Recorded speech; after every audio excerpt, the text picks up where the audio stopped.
हर हर महादेव। देवों के देव महादेव जी के चरण में प्रणाम, मेरा प्रणाम स्वीकार हो। सब गुरु भाई बहन के चरण में प्रणाम, माता पिता के चरण में प्रणाम, मेरा प्रणाम स्वीकार हो। गुरु भाई बहन, मैं कथा सुनाने जा रही हूँ। जो आधी कथा था वही पूरा करने जा रही हूँ। बहुत सुंदर कथा, इसे पूरा सुनिए, इसका रहस्य जानिए। जब वो गए बेचारा अपने पत्नी को लेकर वहाँ से आए तो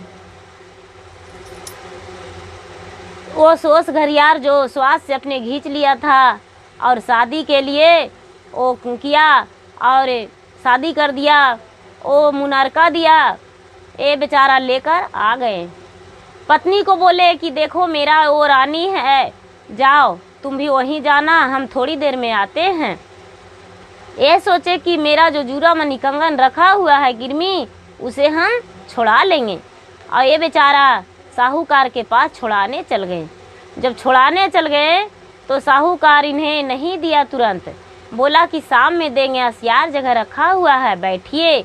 इन्हें बिलहम करा लिया और जब बिलहम करा लिया, शाम हुआ तो साहूकार चोर चोर चिल्लाने लगे। जब चोर चोर चिल्लाने लगे तो ये बेचारा क्या करे, कुछ नहीं, इसे मारपीट बहुत हुआ, बहुत मारा। और राजा के पास वहाँ जो राजा जयमाला थे वही वहाँ के राजा थे, उनके पास खबर गया कि एक चोर है, साहूकार के घर में चोरी कर रहा था, उसे क्या किया जाए। राजा ना देखे ना सुने और सिर्फ फांसी का सज़ा दिलवा दिए कि उसे फांसी दे दीजिए। जल्लाद लोग फांसी देने को लिए सुबह लेके जा रहे थे उसी रास्ता से जहाँ रानी हाथ जोड़ के खड़ी थी गंगा आर पे। ये देखा तो बोला जल्लाद से कि भाई वो कौन है, वहाँ 4 गो रानी क्यों खड़ी है। जल्लाद बोला पहले एक रानी था, फिर 2 रानी हुआ, 3 रानी हुआ, आज 4 रानी खड़ी है, ये शाम में एक रानी आई है।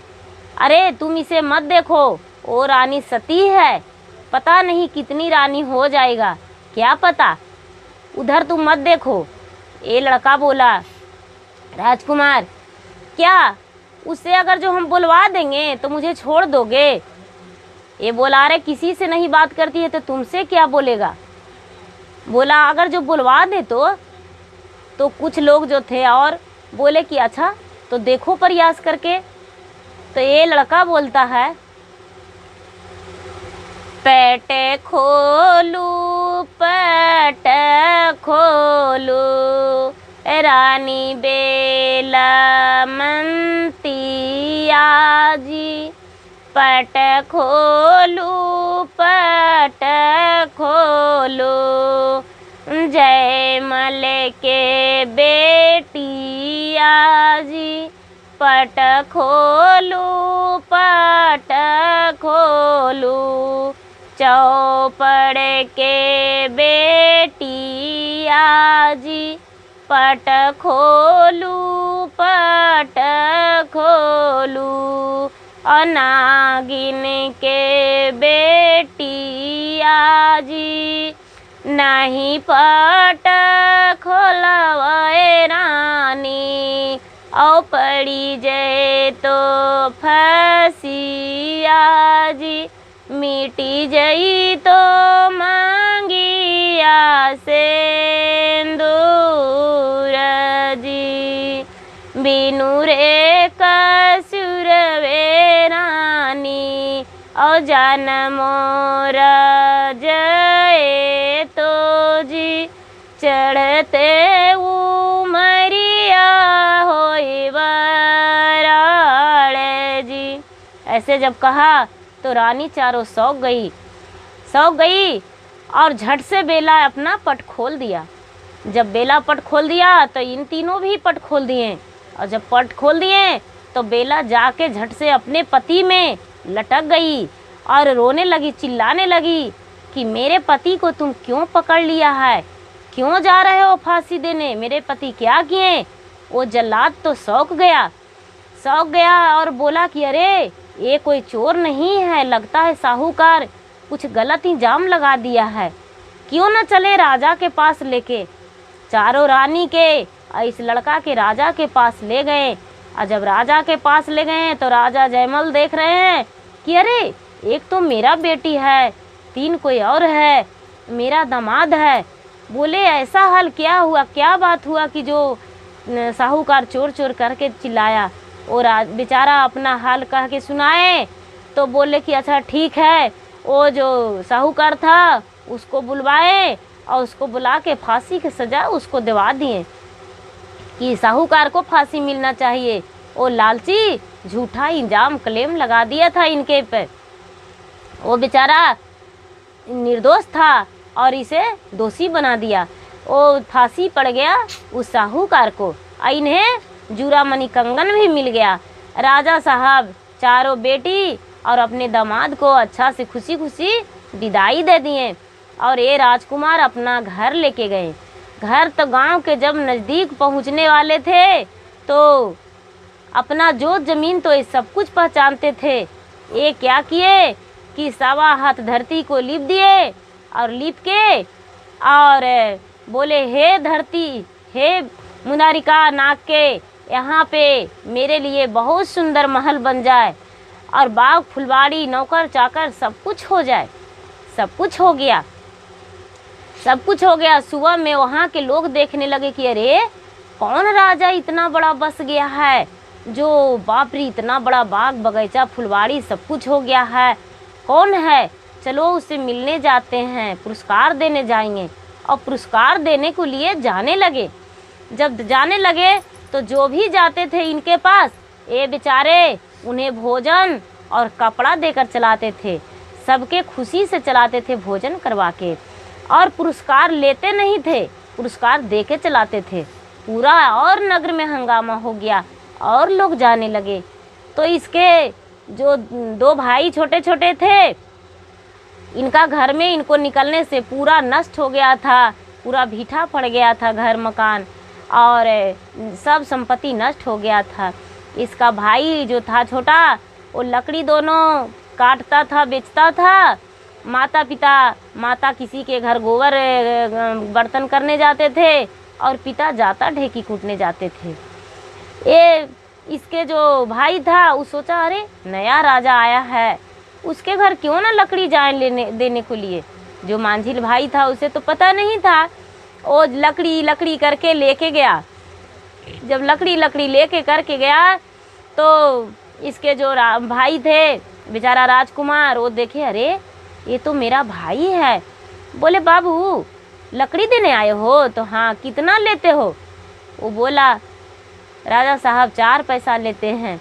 ये बोले लकड़ी रखो, 8 पैसा देंगे, और पहले भोजन करो, कपड़ा लो, कपड़ा तुम्हें देते हैं।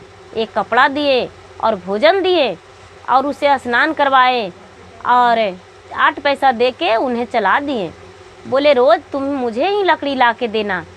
ठीक है भैया देंगे, राजा साहब देंगे लकड़ी। उन्हें नहीं पता था कि मेरे भैया हैं।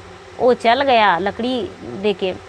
दूसरा दिन छोटा भाई से बोला अरे देखो जो नया राजा आया है उसके कि यहाँ हम लकड़ी दिए, 8 पैसा दिया, चलो उसी के पास तुम भी देना।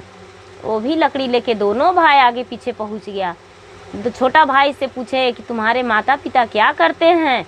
बोले कि अरे मेरे माता पिता तो पिताजी जाता ढेकी कूटते हैं, माँ किसी की यहाँ बर्तन झाड़ू पोछा करती है, और हम दोनों भाई लकड़ी काट के लाते हैं, बेचते हैं, इसी से रोटी चलता है। ये बोले तुम कई भाई हो? ये बोला हम 2 भाई हैं। बोले नहीं तुम झूठ बोलते हो, तू 2 भाई नहीं हो। बोले कि क्या कहूँ? रोने लगे और रो के बोले क्या कहूँ, हम 3 भाई तो थे सच में। मेरे भैया जो बड़ा थे वो पता नहीं कहाँ चल गए, मुझे कोई पता नहीं है।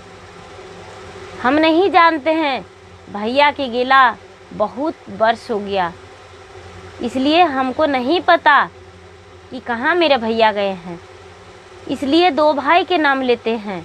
बोले ठीक है। उसे भी कपड़ा भोजन दे दिए, वो भी घर चल गया। इसके जो पिता थे वो सोचे अरे राजा सबको देता है, हमको नहीं देगा, हम भी जाते हैं देखते हैं। ये भी गया जाता कुटाव ढेकी कुटाव करते गए, इसके पिता भी। लेकिन उन्हें तो नहीं पता था कि मेरे बेटा है। जब गए तो जाता ढेकी के नाम लिए और ये देखें तो बोले अरे ये तो मेरे पिताजी हैं। उन्हें बुलाए, हाथ पकड़ के बैठाएं, नहलाएं और नहला के अपने रानी से बोले, जाके इशारा किए कि देखिए वो जो हैं बूढ़ा वो मेरे पिताजी हैं, उन्हें जाके आप चरण धोइए और पैर छुइए, आशीर्वाद लीजिए। इनका चारों रानी पीतल के थाली लाके और पैर धोने को लिए लिपट गए।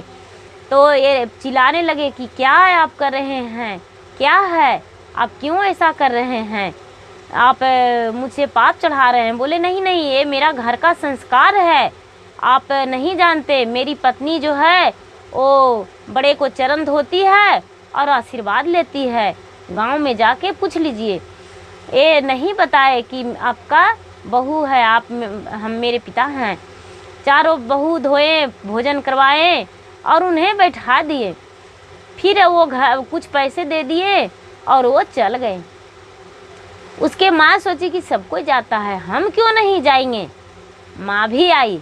माँ आई तो ये जो लड़का था वो पहचान गया। रानी से बोला कि यही सास है, यही हमको घर से निकाली थी, लेकिन मुझे निकाली थी, आप नहीं। और चारों बहू के लगाई। चारों बहू क्या की बेचारी, चारों मिलके नहाई धोई और उन्हें नया वस्त्र दिया। तो ये जो थी वो राजकुमार के मुंह देखने लगा। और देखते देखते उसे आँख से आंसू गिर गया। तो राजकुमार बोला, माँ पहचानती हो, हम राजकुमार हैं, जिसे तुम निकाल दिया था घर से माँ, कलंक लगा के, वही राजकुमार है माँ, कोई और नहीं। वो गले में लपट गई। माँ बोली, बेटा मुझसे बहुत बड़ा गलती हो गया, अब ऐसा नहीं होगा बेटा।